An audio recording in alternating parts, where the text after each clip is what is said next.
On with the top 5, Beijing is warning the U.S. to be cautious in its words and actions on the territorial disputes involving China and its neighbors.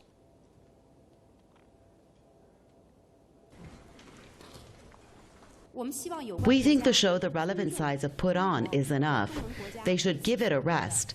If they really care about this region's peace and stability, they should rationally, objectively, fairly treat China's relevant measures and stop making trouble on this issue.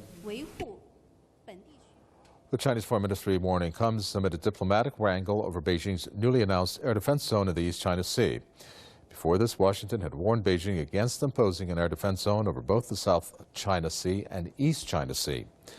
U.S. Secretary of State John Kerry said recently that Washington would help its regional allies in protecting their territorial waters. China and its neighbors lay similar claims to parts of the strategic and resource-rich seas. Let's bring in our correspondent Stephen Ribe, who joins us from Beijing to tell us more about this. Stephen Ribe, warning coming there from China. Is the U.S. going to react, do you think? And how serious of a warning is this coming from China? Are they going to follow through with anything? China's made many warnings to the U.S. basically to stay out of its territorial disputes that it has with its neighbors.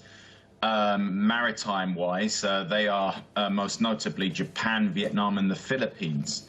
America says it takes no position on these maritime disputes, but at the same time it is actually moving to support these three countries.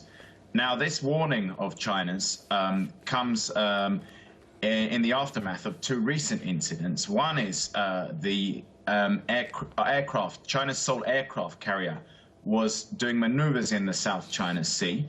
It had notified everybody that it was doing these maneuvers, and a U.S. missile destroyer came very close.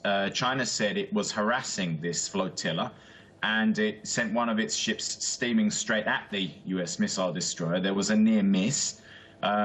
That's being played down now by the China Defense Ministry, although China originally said it took these offensive actions because it was being harassed by this U.S. ship. The other thing is, on Monday, Kerry was in Vietnam, where he committed more money to both the Philippines and Vietnam.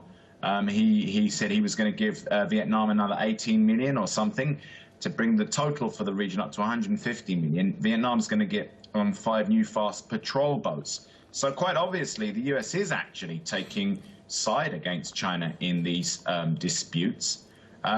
What needs to be said is the last week we saw, or over the past month, we've seen a big row about China's new air defense identification zone, which it's established in the East China Sea. I think America is now preempting that it will establish a similar zone in the South China Sea, which it claims almost entirely. America is clearly bolstering its support for its allies in a preemption of that. Yeah, it sounds like this is not over. Thank you very much, Stephen Ribe, talking to us there from Beijing. Thank you, Stephen.